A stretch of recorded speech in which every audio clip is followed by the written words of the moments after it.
बिस्मिल्लाहिर्रहमानिर्रहीम। Dear students, अस्सलाम वालेकुम। स्टूडेंट्स, अब मैं चैप्टर नंबर 3 स्टार्ट कर रहा हूँ। इस चैप्टर का नाम है वेक्टर्स। तो आए अब हम इस चैप्टर को स्टार्ट करते हैं। स्टूडेंट्स, फर्स्ट ऑफ ऑल मैं वेक्टर्स और स्केलर में आपको फ़र्क बताता हूँ। Scalar is that physical quantity which can be describe by magnitude. Sometime हम यूं भी कहते हैं the physical quantity which can be describe by magnitude and unit, लेकिन मैग्नीट्यूड के अंदर यूनिट खुद ब खुद आ जाती है। दैट्स वाई आप सिर्फ यूं भी कह सकते हैं the physical quantity which can be describe by magnitude, या फिर यूं भी कह सकते हैं मैग्नीट्यूड एंड यूनिट। ये डेफिनेशन स्केलर क्वांटिटी की है। अब वेक्टर क्वांटिटी क्या है स्टूडेंट्स? वेक्टर क्वांटिटी में हम मैग्नीट्यूड के साथ यूनिट भी लेकर आते हैं। The physical quantity which can be describe by magnitude and unit, या यूं भी कह लें the physical quantity which can be describe by magnitude and direction, या यूं भी कह सकते हैं the physical quantity which can be describe by magnitude, unit and direction. Students, vectors को नॉर्मली हम आपकी बुक में इस तरह से नोटेशन इसको डिनोट किया गया सिंबॉलिकली। ये ऊपर जो है ये एरो हेड का साइन है। किसी भी लेटर के ऊपर जब हम एरो हेड का साइन डाल देते हैं तो वो वेक्टर की सिंबल बन जाती है। स्टूडेंट्स, अगर आपको दो पॉइंट्स दिए जाएं इस तरह से, ए कोई एक पॉइंट है और बी कोई दूसरा पॉइंट है, तो उनसे बनने वाला जो वेक्टर है वो ए बी वेक्टर होता है। तो उसको सिंबॉलिकली यूं डिनोट करते हैं। ये बात आपकी एक्सरसाइज 3.1 में मेंशन है। जहां भी ये चीज़ आएगी मैं थोड़ी देर बाद इसका फार्मूला भी बता दूंगा, और जहां भी ये चीज़ आएगी मैं आपको ये यूज़ करते हुए एक्सरसाइज 3.1 के लिहाज से इसको हम यूज़ कर लिया करेंगे। मैं थोड़ी देर बाद इसका फार्मूला भी बता दूंगा कि अगर ए और बी दो पॉइंट्स हों तो उनसे बनने वाला वेक्टर कैसे डिनोट करते हैं और कैसे हम उसको उनसे बनने वाला वेक्टर कैसे फाइंड आउट करते हैं। फिलहाल मैं सिर्फ नोटेशन या सिंबॉलिकली ए और बी अगर दो पॉइंट्स गिवन हो एक्स वाई प्लेन में या एक्स वाई जेड स्पेस में, तो उनसे बनने वाले वेक्टर की नोटेशन क्या है फिलहाल मैं ये बता रहा हूँ नोटेशन के पॉइंट ऑफ व्यू से।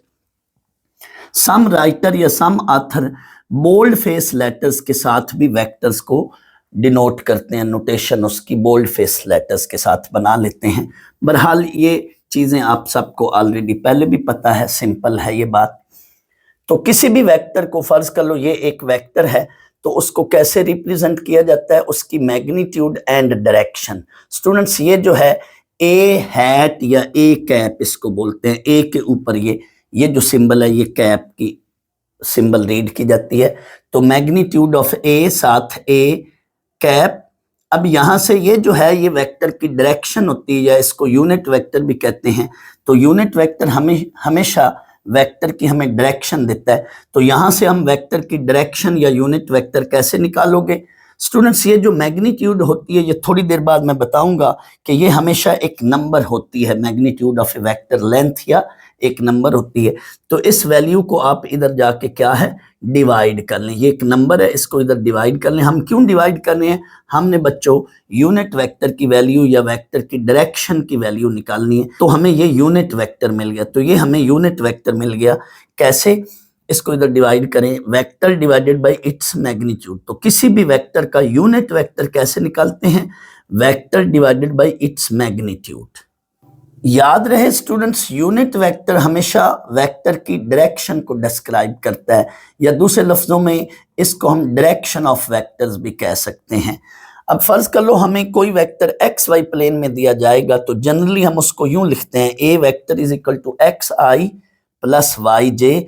आई के ऊपर ये कैप है, एक्स आई ऊपर आई पे कैप प्लस वाई जे ऊपर कैप। तो मैं डायरेक्ट आई जे लिखूंगा, बार बार साथ कैप नहीं बोलूंगा।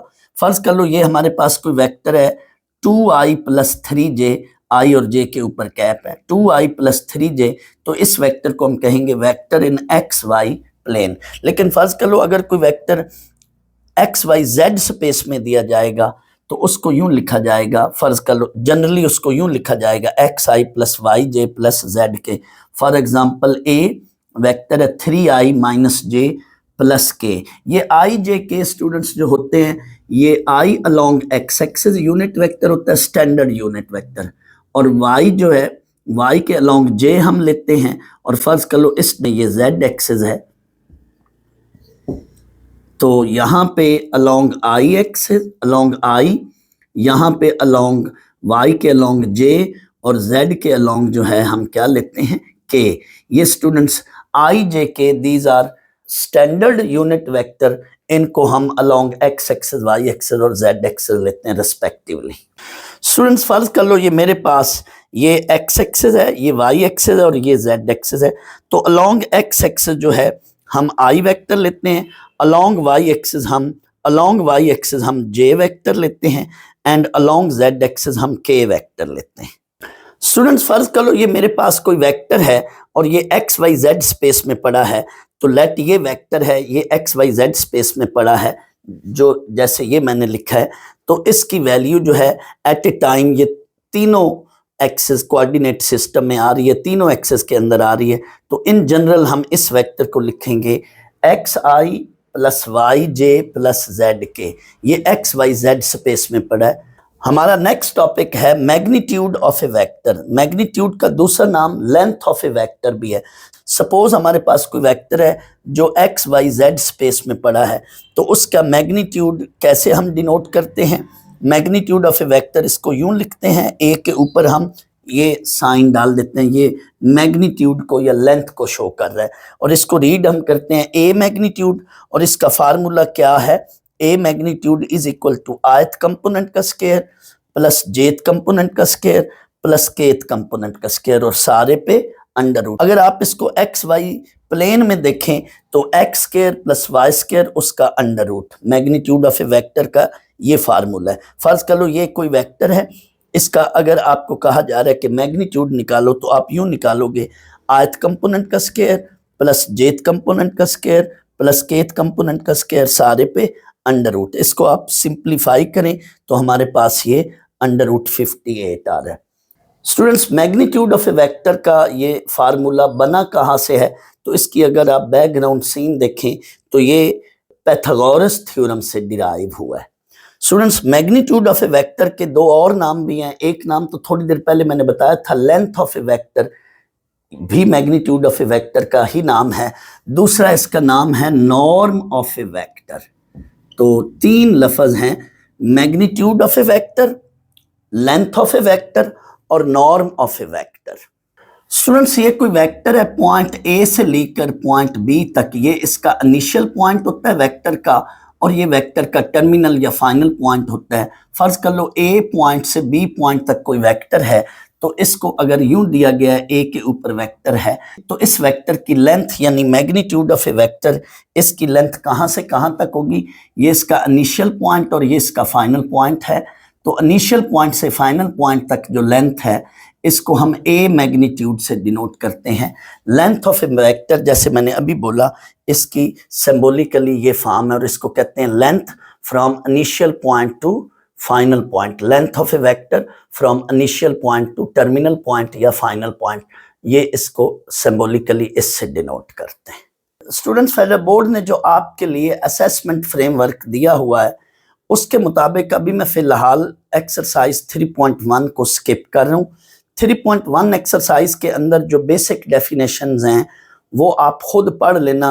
शुरू में जो कुछ डेफिनेशंस दी हुई हैं जिसमें पोजीशन वेक्टर है, यूनिट वेक्टर है, ये छोटी मोटी जो भी डेफिनेशन है, इक्वल वेक्टर वगैरह, वो आप खुद पढ़ लें, क्योंकि फेडरल बोर्ड ने उसको मेंशन किया हुआ है कि ये जस्ट इंफॉर्मेशन के पॉइंट ऑफ व्यू से चीज़ें आपने पढ़नी हैं, जो डेफिनेशन के पॉइंट ऑफ व्यू से ज़रूर सारी की सारी कर लेनी है। तो हम एक्सरसाइज 3.1 को स्किप करके हम एक्सरसाइज 3.2 पर आ रहे हैं। तो एक्सरसाइज 3.2 के पहले हम टॉपिक्स करेंगे, फिर हम एक्सरसाइज 3.2 शुरू करेंगे। तो इसमें पहला टॉपिक है डॉट प्रोडक्ट ऑफ वेक्टर।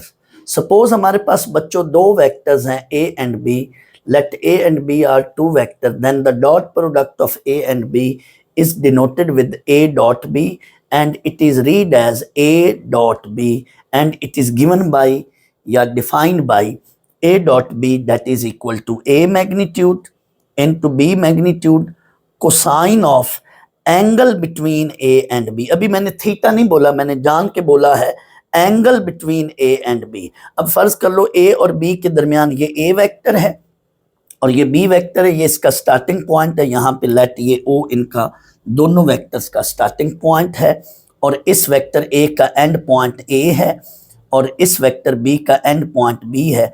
तो ए और बी ये दो वेक्टर हैं, इनके दरमियान फर्ज कर लो ये एंगल थीटा है, तो यहाँ फिर हम क्या लेंगे, cosine of theta. Angle between vector, यहाँ पे फर्ज कर लो थीटा एंगल है, तो cosine of theta, where theta is the angle between vector. Students, angle between vectors को अभी थोड़ी देर बाद इंशाल्लाह मैं काफ़ी डिटेल से डिस्कस करूंगा कि एंगल बिटवीन वेक्टर दर हकीकत हम कैसे लेते हैं, दो वेक्टर्स के दरमियान एंगल।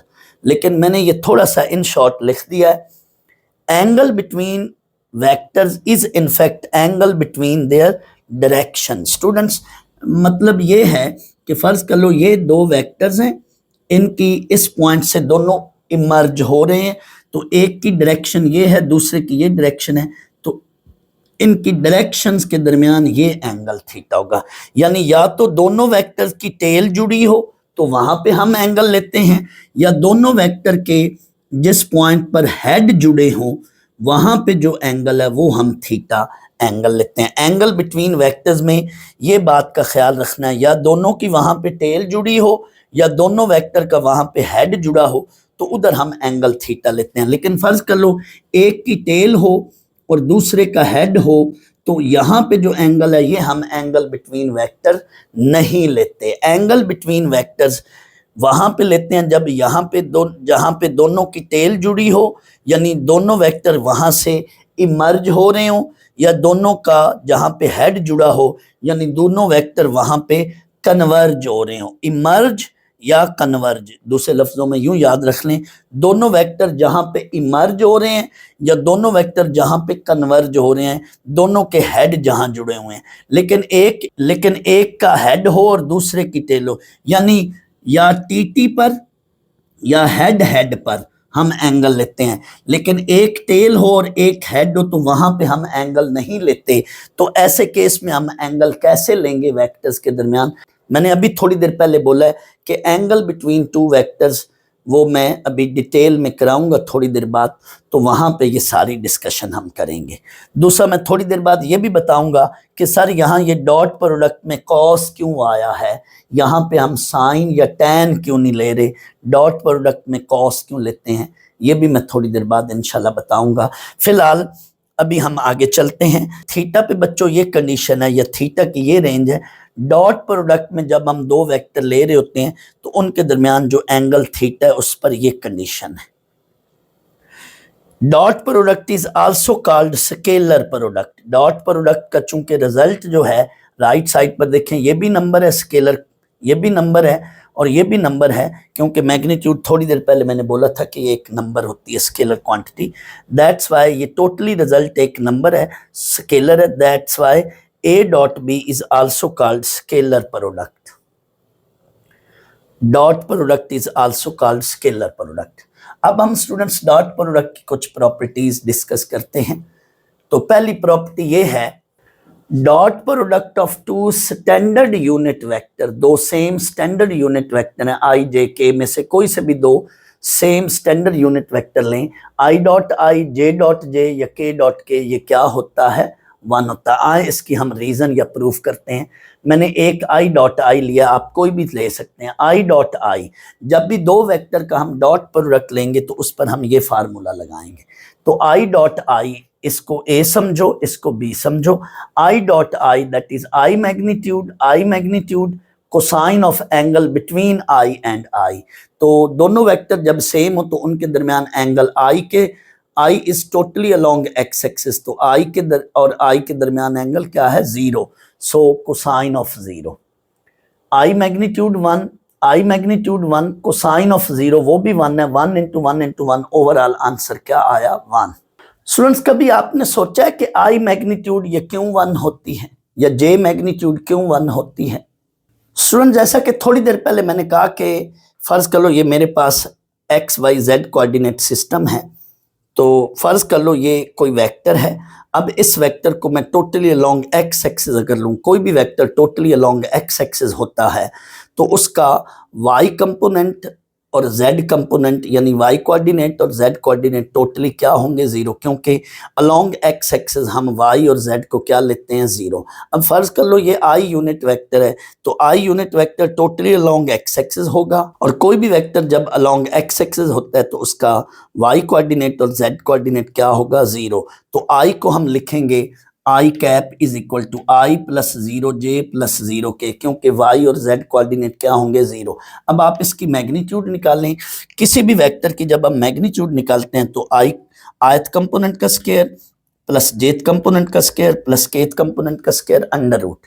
इस लिहाज से यहाँ पे देखें आयत कोफिशिएंट 1 है, आयत कंपोनेंट का स्क्वायर प्लस जेथ कंपोनेंट का स्क्वायर प्लस केथ कंपोनेंट का square under root magnitude of A vector के वजह से ऊपर हम इस पे अंडर रूट डाल दें तो टोटल आंसर क्या बना, 1। सिमिलरली समझो ये जे वेक्टर है, ये टोटली अलोंग वाई एक्सिस होता है, और जब भी कोई वेक्टर अलोंग वाई एक्सिस होगा तो उसका एक्स कोऑर्डिनेट और जेड कोऑर्डिनेट क्या होंगे, जीरो। तो जे वेक्टर को हम लिखेंगे जैसे आई को हमने लिखा, J vector is equal to 0i plus J plus zero K. अब आप इसकी मैग्नीट्यूड निकालें, जे की मैग्नीट्यूड, तो वो क्या होगी, 0 का स्क्वायर प्लस 1 का स्क्वायर प्लस 0 का स्क्वायर अंडर रूट। सिमिलरली अब हम k की मैग्नीट्यूड निकालते हैं, k अलोंग z एक्सिस है, तो k वेक्टर को हम लिखेंगे 0i plus 0j plus 0k। तो बच्चों अब आप इसकी जब मैग्नीट्यूड निकालोगे k की तो वो भी 1 आएगी, कैसे, 0 का स्क्वायर प्लस 0 का स्क्वायर प्लस 1 का स्क्वायर अंडर रूट। तो i j k तीनों की अगर हम मैग्नीट्यूड देखें तो वो क्या बन रही है, 1। अब हम सेकंड प्रॉपर्टी देखते हैं, i डॉट जे या j डॉट के या k डॉट i, ये क्या होगा, जीरो। यानी कोई भी दो स्टैंडर्ड यूनिट वेक्टर हैं जो एक दूसरे पर परपेंडिकुलर हों तो उनका डॉट प्रोडक्ट क्या है, जीरो। सेम का डॉट प्रोडक्ट 1 लेकिन अपोजिट का डॉट प्रोडक्ट जीरो। इसकी वजह क्या है, अभी थोड़ी देर पहले मैं बोल भी चुका हूं कि ये परपेंडिकुलर होते हैं। तो आई डॉट जे निकाल लें, आई मैग्नीट्यूड जे मैग्नीट्यूड और इनके दरमियान एंगल, आई और जे के दरमियान एंगल क्या है, 90, क्योंकि ये म्यूचुअली आपस में क्या है, परपेंडिकुलर होते हैं। और ये मैंने आई डॉट जे पे ये फार्मूला लगाया, कोसाइन ऑफ 90 थीटा 90 है, कोसाइन ऑफ 90 जीरो हो जाएगा, 1 into 1 into zero, overall answer zero है। स्टूडेंट्स अभी मैंने कहा कि दो same vector standard unit vector हो तो उनका डॉट प्रोडक्ट 1 है, लेकिन अगर कोई वेक्टर यूनिट वेक्टर नहीं है, अदर देन यूनिट वेक्टर है, तो उसका डॉट प्रोडक्ट क्या होगा, the dot product of two same vector is square of its magnitude. यानी फर्ज कर लो कोई वेक्टर ए है, ए डॉट ए, तो इसका आंसर होगा ए मैग्नीट्यूड का स्क्वायर। कैसे, आए हम इसको भी इसी फार्मूले से देखते हैं, रीजन या प्रूफ करते हैं। ए डॉट ए, जब भी दो वेक्टर का डॉट प्रोडक्ट निकालना है तो उस पे हम ये फार्मूला लगाएंगे। तो A dot A that is A magnitude, फिर ए मैग्नीट्यूड, यहां बी था, इधर दूसरा वेक्टर भी ए है, A magnitude cosine of angle between A and A.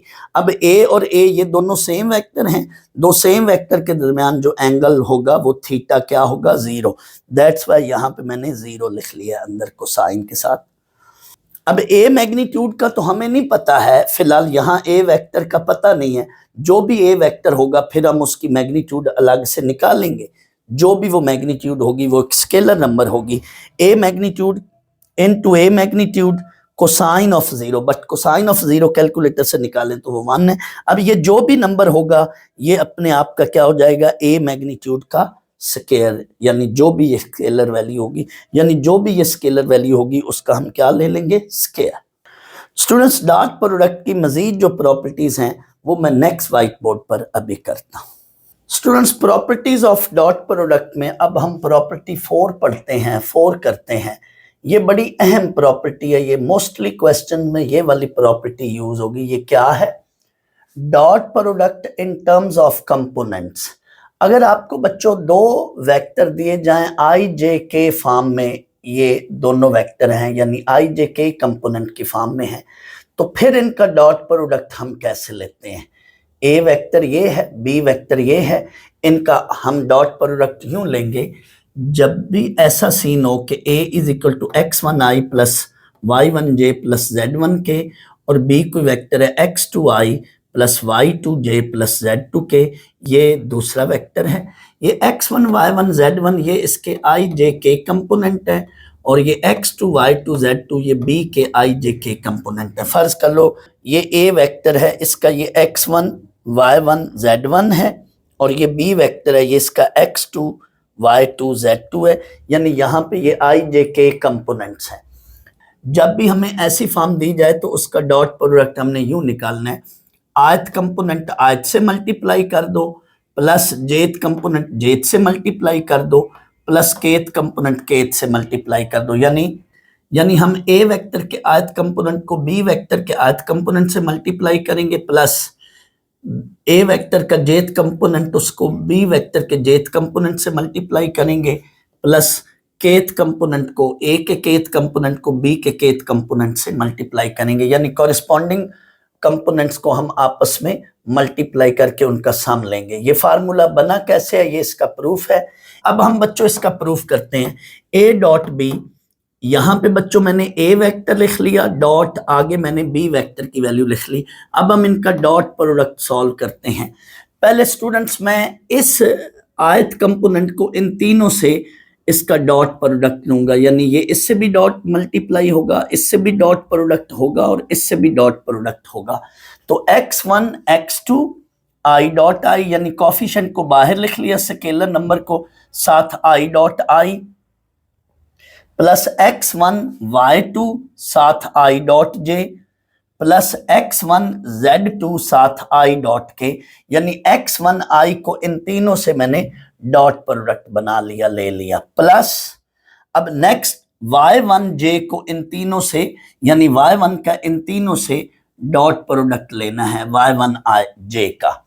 y1 j जब इससे डॉट प्रोडक्ट होगा लेगा तो y1 x2 साथ j डॉट i, ये मैंने ब्लू इंक से लिख दिया, y1 y2 साथ j dot j, y1 z2 साथ k डॉट k, यानी नंबर्स को कोफिशिएंट्स को पहले लिख दिया और डॉट प्रोडक्ट ऑफ वेक्टर साथ साथ मैंने लिख दिए।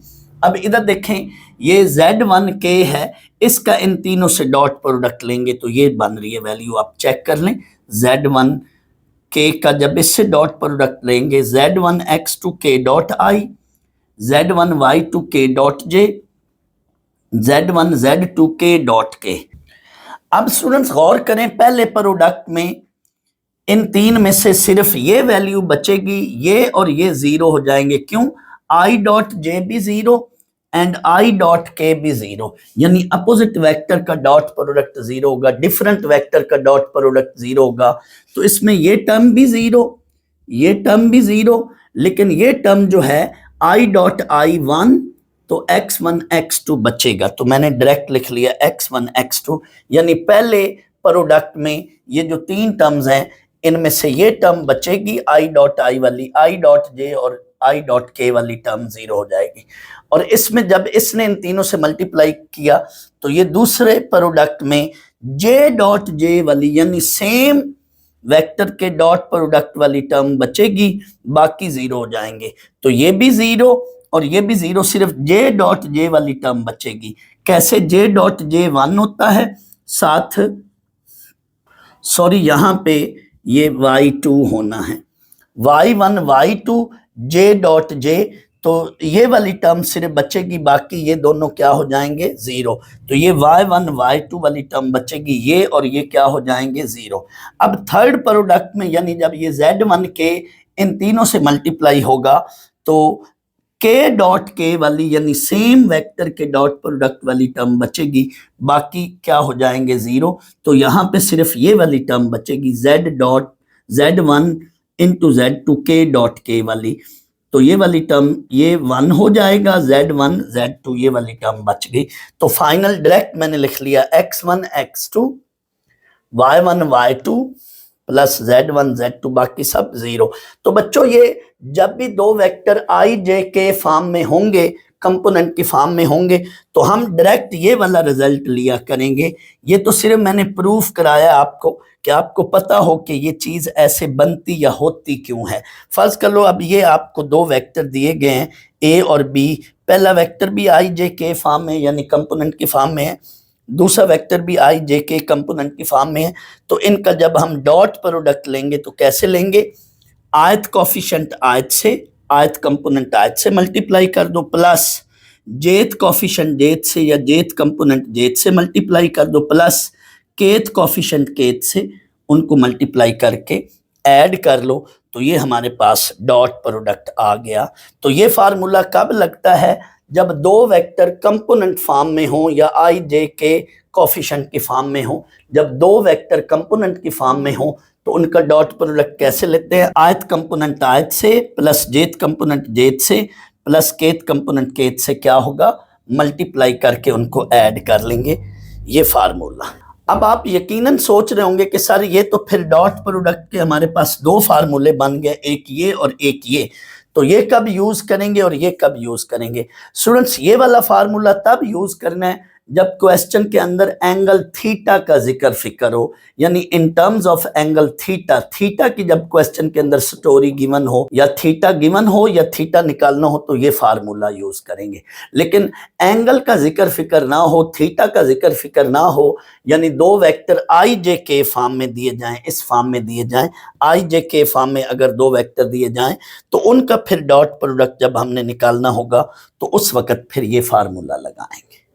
स्टूडेंट्स, अब मैं डॉट प्रोडक्ट की मजीद कुछ प्रॉपर्टीज करा रहा हूँ। नेक्स्ट प्रॉपर्टीज को कराने से पहले मैं आपसे एक इंफॉर्मेशन शेयर कर रहा हूँ। जैसा कि मैंने थोड़ी देर पहले आपसे वादा किया था कि एंगल बिटवीन वेक्टर्स में मैं थोड़ा सा डिटेल में आपको बताऊंगा, तो आए पहले मैं ये बात आपको बताता हूँ।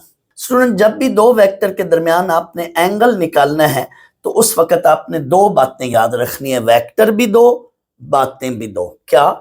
पहली बात तो यह है कि एंगल बिटवीन टू वेक्टर्स जब भी होगा तो आपने उन दो एंगल्स के दरमियान, एंगल बिटवीन टू वेक्टर दो एंगल बनेंगे, तो उन दो एंगल में से आपने शॉर्टर एंगल यानी स्मॉलेस्ट एंगल लेना है, लार्जर एंगल नहीं लेना। मिसाल के तौर पर ये देखें, ये दो वेक्टर मैंने लिए हुए हैं और इनके दरमियान एक एंगल ये बन रहा है और एक एंगल ये बन रहा है।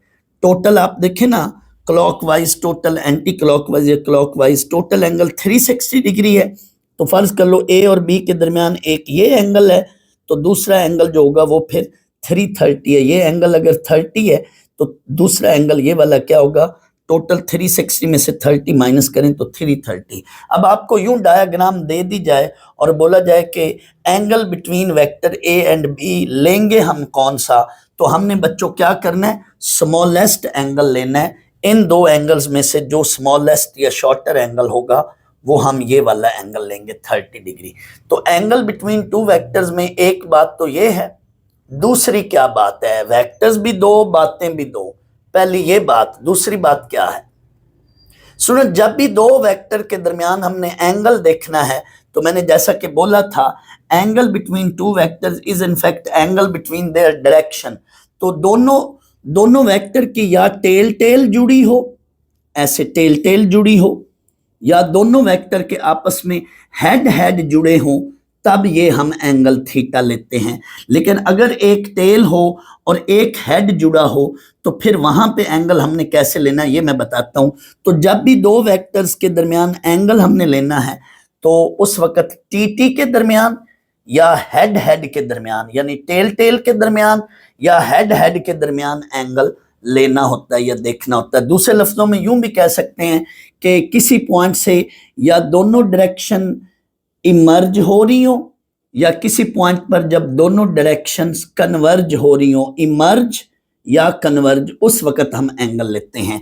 मिसाल के तौर पे आपको कहा जाए कि ये वाला एंगल जो है, क्या ये एंगल बिटवीन वेक्टर्स है? नहीं। वजह क्या है कि हमने देखा कि एक टेल है और एक हेड है। जब टेल और हेड हो तो वहां पे हमने एंगल नहीं लेना। तो फिर हमने क्या करना है बच्चों, इस पर एंगल निकालने से पहले मेरी बात गौर से सुनना है। यहां से एंगल निकालने से पहले एक मैं बात समझा लूं, ऐसे केस में हम एंगल कैसे निकालते हैं। स्टूडेंट्स, ये बात याद रखें कि किसी भी एक वेक्टर को हम उठाकर किसी दूसरी जगह पर शिफ्ट कर सकते हैं, लेकिन उसकी डायरेक्शन को डिस्टर्ब नहीं करना। हम डायरेक्शन को डिस्टर्ब किए बगैर एक वेक्टर को उठाकर किसी दूसरी जगह पे शिफ्ट कर सकते हैं, यानी पोजीशन ऑफ वेक्टर तो हम बदल सकते हैं लेकिन डायरेक्शन ऑफ वेक्टर नहीं बदलना। तो यहाँ पे देखें, फर्ज कर लो ये वेक्टर है हमारे पास, तो मैंने अब क्या करना है, इस वेक्टर को यहां से उठाकर इसकी डायरेक्शन डिस्टर्ब किए बगैर यहां पे देखें, ये मैं इसको उठाकर यहां पर शिफ्ट कर रहा हूं, यानी दूसरे लफ्जों में इसकी लाइन ऑफ एक्शन को आगे मैंने बढ़ा दिया। देखो ये वेक्टर था, मैंने ये इसकी डायरेक्शन को डिस्टर्ब नहीं किया, मैंने क्या किया, इस वेक्टर को उठाकर यहां पे शिफ्ट कर दिया, यानी मैंने पोजीशन वेक्टर की बदल दी है, डायरेक्शन नहीं बदली। तो अब मुझे फिर ये एंगल निकालना है, ये बी वेक्टर तो मैं उठाकर यहां से यहां पे ला चुका हूं, शिफ्ट कर चुका हूं। तो अब बच्चों मुझे ये एंगल निकालना है। मैंने बच्चों थोड़ी देर पहले बताया था कि एंगल बिटवीन वेक्टर्स में क्या है, टेल के साथ टेल जुड़ी हो, तो ये अब हमारी वो रिक्वायरमेंट बन चुकी है। तो मुझे अब एंगल बिटवीन वेक्टर ये वाला एंगल निकालना है। तो ये एंगल मैं कैसे निकालूंगा, गौर करना बच्चों, ये स्ट्रेट एंगल 180 होता है किसी भी लाइन के साथ, ये वाला एंगल स्ट्रेट एंगल ये 180 डिग्री होता है, ये टोटल 180 डिग्री है, 110 मेंशन है, गिवन था, तो ये वाला पीछे एंगल क्या बना, 180 माइनस 110, तो इस वक्त angle between A and B क्या है, 70 डिग्री है। ये 110 डिग्री नहीं होगा, आपको ऐसे डायग्राम देकर कह सकता था कि एंगल बिटवीन वेक्टर्स क्या होगा, ये बी वेक्टर है और ये ए वेक्टर है, तो एंगल बिटवीन वेक्टर्स क्या होगा, तो आपने फौरन 180 नहीं कहना, आपने क्या करना है, इसकी लाइन ऑफ एक्शन को या इसकी पोजीशन को उधर शिफ्ट करके ये वाला एंगल निकालेंगे और आप बोलेंगे angle between vector is 70 degree. Students, position को हम बदल सकते हैं, डायरेक्शन को हमने नहीं बदलना। और यहां से आपको ये भी मिल गई रीजन कि एंगल बिटवीन वेक्टर्स वो 180 से ज्यादा नहीं हो सकता। कैसे, यहां पे ये देख लें, जब भी टेल और हेड जुड़े हों, टेल और हेड जुड़े हों या हेड और टेल जुड़े हों, तो जो भी उधर एंगल होगा, फिर टेल टेल के साथ जो एंगल होगा वो फिर 180 माइनस दैट एंगल होगा। तो ये हमारा रिक्वायर्ड एंगल है 180 माइनस थीटा। तो टोटल एंगल इन दोनों को ऐड करें तो फाइनल एंगल कितना बनेगा, 180। That's why maximum angle between vector 180 हो सकता है और मिनिमम एंगल बिटवीन वेक्टर वो क्या होगा, 0 होगा। तो यहाँ पे आपने देख लिया कि अगर टेल और हेड जुड़े हों और उनके दरमियान कोई एंगल हो तो फिर angle between tail and tail क्या होगा, 180 माइनस दैट एंगल। ये आपने देख लिया। मजीद भी कुछ मैं एग्जांपल्स लेता हूं ताकि ये बात आपको और अच्छी तरह से क्लियर हो। नेक्स्ट एग्जांपल 3 देखें। फर्ज कर लो स्टूडेंट्स आपको ये डायग्राम बनाकर ये एंगल यूं शो कर दे और कहे what is the angle between vector A and B. तो कई बच्चे देखते साथ ही कहते हैं एंगल बिटवीन वेक्टर तो दिया गया है तो यही एंगल बिटवीन वेक्टर होगा। नहीं, हमने students angle between vector shorter angle लेना है। तो इस वक्त एंगल बिटवीन वेक्टर 2 एंगल बन रहे हैं, एक ये वाला एंगल और एक ये वाला एंगल। अब हमने देखना है कि ये वाला एंगल कितना है। स्टूडेंट्स आपको पता है कि टोटल राउंड एंगल जो बात ये मैंने यहाँ पे बताई थी, 1 complete revolution, total round angle जो होता है वो 360 डिग्री है। अब फर्ज कर लो इस वक्त ये 200 डिग्री गिवन है, तो ये वाला एंगल फिर बाकी कितना होगा, 360 माइनस 200 कर लें तो ये पीछे एंगल बचा 160 डिग्री। तो इट मीन ये वाला एंगल फिर 160 है। अब सेकेंड एंगल हमने खुद बनाया, so angle between vector A and B वो क्या होगा, 160 डिग्री होगा। ये वाला एंगल नहीं होगा क्योंकि हमने एंगल बिटवीन वेक्टर जब भी लेना है तो स्मॉलेस्ट एंगल यानी शॉर्टर एंगल को सिलेक्ट करेंगे। तो इन दोनों में से जो शॉर्टर एंगल है वो क्या बन रहा है, 160 डिग्री। वैसे भी याद रख लें कंडीशन जो है एंगल बिटवीन वेक्टर्स पर ये है, तो 180 से ज्यादा तो एंगल बन ही नहीं सकता। तो इसलिए आपने फिर ये वाला एंगल सेलेक्ट करना है, 200 एंगल नहीं होगा। सिमिलरली आपको ये एग्जांपल दे दी गई है, ये एक वेक्टर ए है, ये एक वेक्टर बी है। वेक्टर ए की लाइन ऑफ एक्शन को यानी इसकी पोजीशन को खुद उसने यूं शो कर दिया है, फर्ज कर लो ऐसे खुद उसने बनाकर दे दिया है और वो कहता है कि एंगल बिटवीन वेक्टर ये होगा। नहीं, ये एंगल बिटवीन वेक्टर नहीं होगा क्योंकि यहाँ पे आप देखें बच्चों ये हेड है इसका और ये टेल है, तो ये तो हम एंगल बिटवीन वेक्टर नहीं ले सकते। एंगल बिटवीन वेक्टर हमने टेल से टेल के दरमियान लेना है, तो हमने इनफैक्ट एंगल बिटवीन वेक्टर ये लेना है। अब इस एंगल को देखें तो ये कितना एंगल है स्टूडेंट्स, वही बात जो मैंने इधर बताई थी। अब टोटल ये स्ट्रेट लाइन के साथ ये वाला एंगल 180 डिग्री है। इतना एंगल क्या होगा 180 डिग्री, ये 70 है, तो 180 माइनस 70, तो ये रिमेनिंग एंगल ये वाला जो है angle between tail and tail, that is 110 degree. या तो यूं समझ लें, दूसरा ये भी तरीका है स्टूडेंट्स, हमें ये एंगल निकालना है, angle between tail and tail. तो फर्ज कर लो यहां तक ये 180 प्लस 70, 180 प्लस 70, ये बना एंगल 250 डिग्री। अब टोटल कंप्लीट सर्कुलेशन में एंगल कितना है 360 डिग्री। इसमें से 250 माइनस करें तो पीछे फिर वही एंगल बचेगा, दैट इज 110 डिग्री। तो एंगल बिटवीन वेक्टर ये 110 डिग्री है। हमने हमेशा वो एंगल लेना है जो शॉर्टर एंगल हो। अब इस वक्त 3 एंगल बन रहे थे, एक है 250 डिग्री, एक 70 और एक 110 डिग्री। तो स्मॉलेस्ट एंगल इनमें ये 2 एंगल हैं, लेकिन ये वाला एंगल टेल और हेड के साथ बन रहा है। हमें तो वो एंगल चाहिए जो टेल टेल के साथ हो या हेड हेड के साथ हो। तो टेल टेल के साथ ये वाला एंगल है जो कि 110 डिग्री है, 70 डिग्री हम नहीं लेंगे।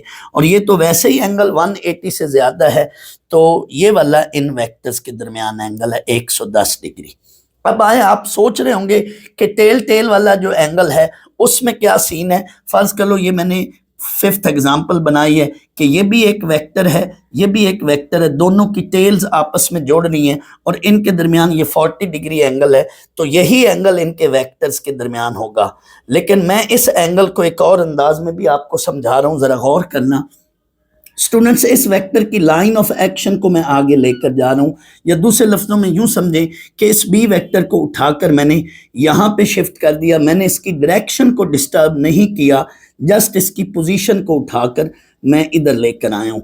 और ये वेक्टर बी है, इसको भी मैं इसकी लाइन ऑफ एक्शन को आगे लेकर जाता हूं, यानी इस वेक्टर को यहां से उठाकर यहां शिफ्ट कर दिया। ये वेक्टर ए वेक्टर है, बी को मैंने इधर शिफ्ट कर दिया, इसकी लाइन ऑफ एक्शन को उठाकर यहाँ पे लेकर आया हूँ, एक्सटेंड किया और ये वेक्टर बी बन गया, इसकी लाइन ऑफ एक्शन को एक्सटेंड किया।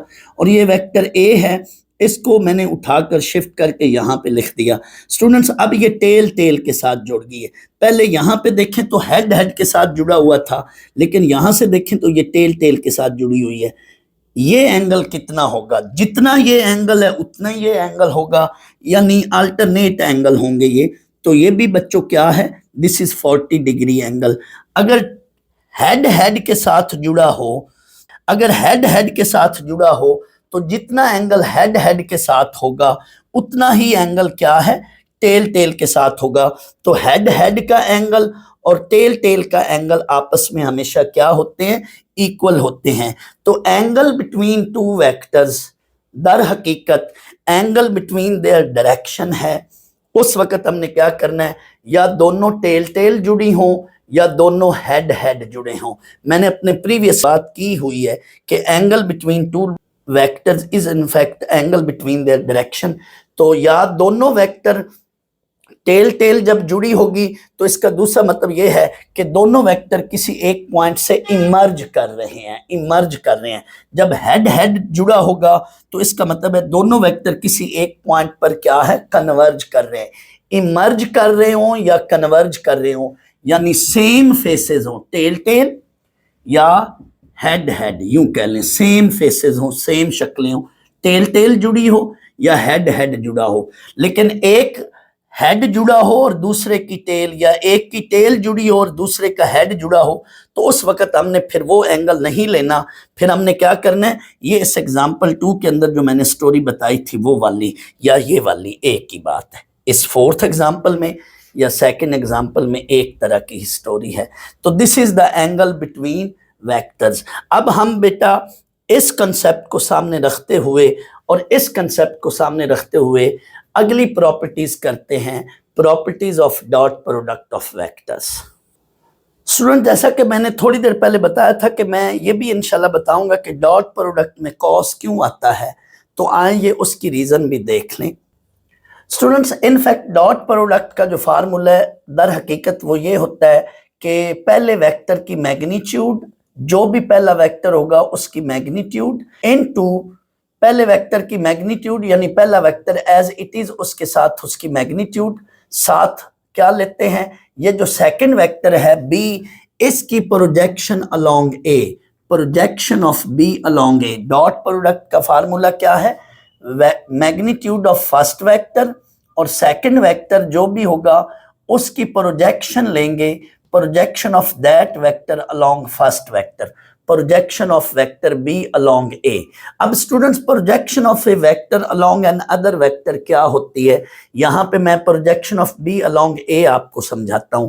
फर्ज कर लो ये ए वेक्टर मैंने यहां पे लिया हुआ है और ये बी वेक्टर मैंने यहां पे लिया हुआ है और इनके दरमियान जो एंगल है ये थीटा है। मैंने स्टूडेंट्स प्रोजेक्शन इस वेक्टर की बी की अलोंग ए लेनी है, तो इसका तरीका ये है, प्रोजेक्शन मीन उसका साया, बी का साया अलोंग वेक्टर ए लेना है।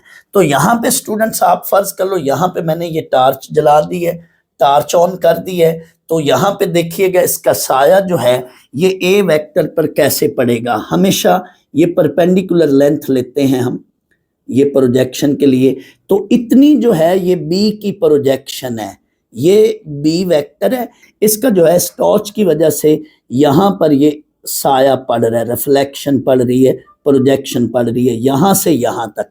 गौर कीजिएगा बच्चों, यहां से यहां तक जो लेंथ है ये इस बी की प्रोजेक्शन है। अब मुझे ये लेंथ निकालनी है, तो आए मैं इस लेंथ को ट्राइंगल से निकालता हूं।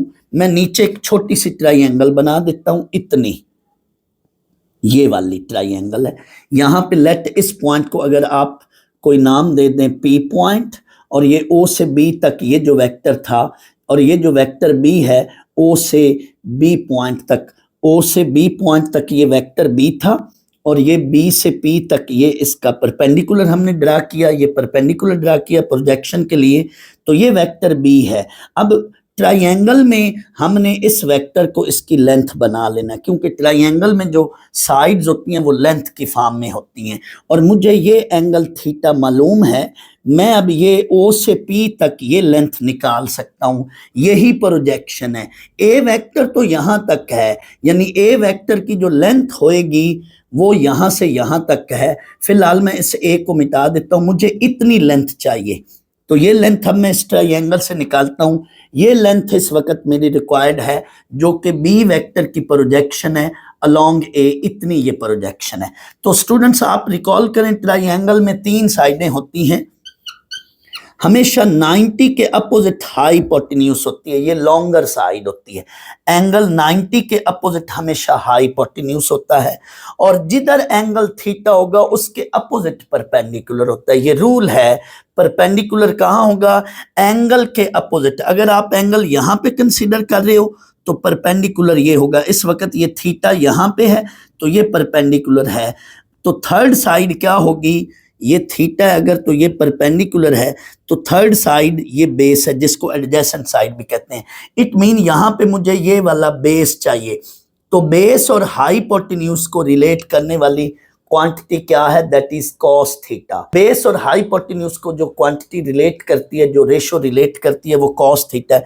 तो मुझे यहाँ पे कॉस लेना है, तो in this triangle O P B या O B P, cos theta that is base over hypotenuse, OP length over OB length, base over hypotenuse। now OP length तो मेरी रिक्वायरमेंट है, बट OB length मुझे पता है।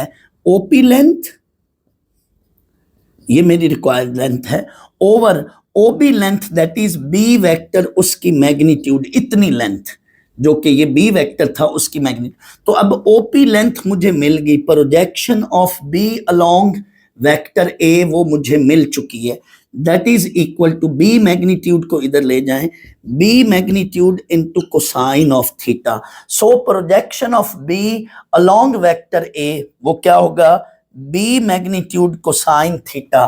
तो ये देखो बच्चों, मैंने बी मैग्नीट्यूड कोसाइन थीटा लिख लिया। तो ये देख लें, ए मैग्नीट्यूड इनटू, अब ब्रैकेट्स को हटा दें, ए मैग्नीट्यूड बी मैग्नीट्यूड साथ कोसाइन ऑफ थीटा, ये हमारे पास ए डॉट बी का दूसरा फार्मूला बन गया, एक ये और एक ये। तो यहाँ पे देखें कोसाइन इसलिए आया है कि दर हकीकत हम प्रोजेक्शन जब निकालते हैं किसी भी वेक्टर की अपॉन एन अदर वेक्टर, तो वहां पे ये बेस की वजह से, बेस ऑफ ट्राइंगल की वजह से कोसाइन आएगा। परपेंडिकुलर में हमेशा साइन इन्वॉल्व होता है और बेस में हमेशा हॉरिजॉन्टल में कोसाइन इन्वॉल्व होता है। दैट्स वाई यहाँ पे ये कोसाइन थीटा आ रहा है।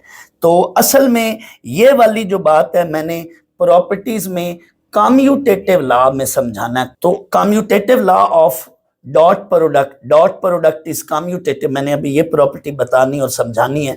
तो उसमें एक ये वाली चीज भी यूज होगी और एक ये वाली भी, मैंने 2-3 तरीकों से commutative law of dot product ये समझाना है। तो उसमें ये दोनों बातें मैंने यूज करनी है, ये वाली और ये वाली। पांचवी प्रॉपर्टी ये है डॉट प्रोडक्ट की, the dot product of two vector is commutative, यानी A dot B is equal to B dot A, यानी जैसे एडिशन में वेक्टर आपस में एक्सचेंज हो जाए, A plus B is equal to B plus A. Commutative का मतलब एक्सचेंज करना या स्वैप करना। तो ए डॉट बी इसी तरह से किसके इक्वल होगा, बी डॉट ए के। आए इसको हम प्रूव कर लेते हैं। स्टूडेंट यहाँ पे मैं projection of A vector upon another vector वो वाली बात यूज करूंगा। अभी थोड़ी देर पहले मैंने बताया था, हमें पता है dot product of two vector का ये वाला फार्मूला होता है। तो A dot B that is A magnitude B magnitude into cosine theta. But students मैं इतनी चीज को कह सकता हूं, ये क्या है, projection of B along A. अब मैं क्या करता हूं, यहां पे इन दोनों को मैं, ये चूंकि नंबर है इनको एक्सचेंज कर लेता हूं। नंबर्स को 2 into 3, ये स्केलर नंबर है, इसको 3 into 2 भी लिख सकता हूं। तो अगर मैं इनको एक्सचेंज कर लूं तो ये चीज बन जाएगी। बट इतनी चीज को मैं क्या कहूंगा, projection of A upon B या projection of A along B. अब इतनी चीज ये क्या बन जाएगी, projection of A along B. तो इस लिहाज से मैं इसको लिख सकता हूं बी वेक्टर वैसे into projection of A along B, A vector along B. तो ये थोड़ी देर पहले मैंने बताया था। फिर ये क्या चीज बन जाएगी, this is B dot A. अभी मैंने प्रोजेक्शन का टॉपिक जब बताया था तो उसमें मैंने basic definition of dot product बताई थी, यानी इसको हम लिख सकते हैं that is B dot A. So यही चीज बी डॉट ए के बराबर है। So A dot B that is equal to B dot A, hence dot product is commutative, यानी हम उनको आपस में एक्सचेंज या स्वैप कर सकते हैं।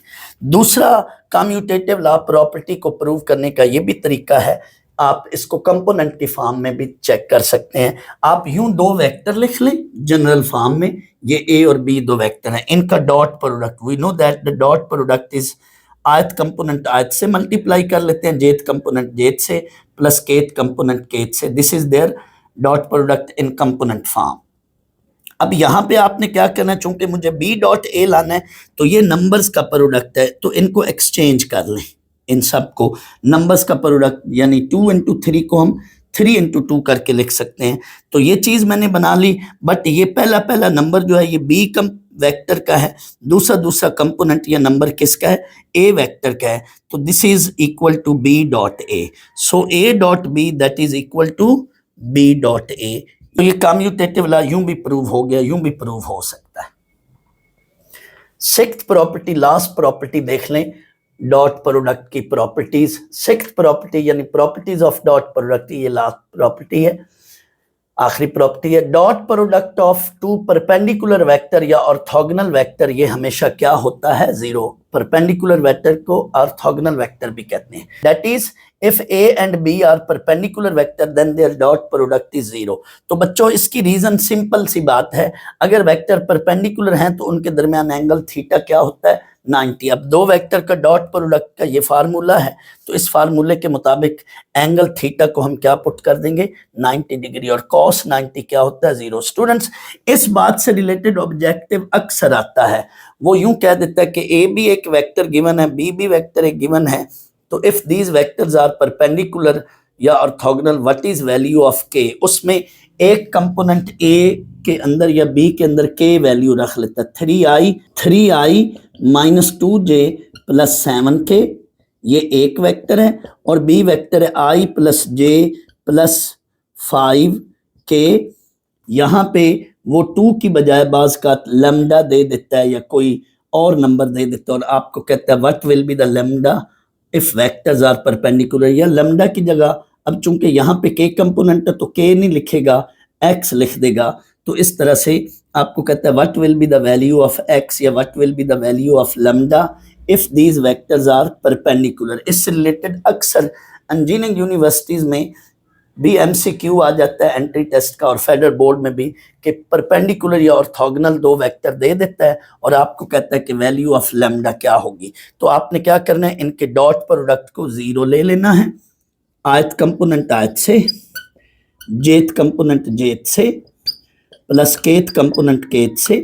ये ए डॉट बी है, इसको किसके इक्वल ले लिया 0 के, क्योंकि जब भी दो वेक्टर आई जे के फॉर्म में दिए जाएं तो उनका डॉट प्रोडक्ट हम यूं निकालते हैं। तो ये मैंने डॉट प्रोडक्ट निकाला, लेकिन इस डॉट प्रोडक्ट को किसके इक्वल ले लिया 0 के। तो यहां से बच्चों आप लैम्डा की वैल्यू निकाल लें, 3 minus lambda plus 35 equal to 0।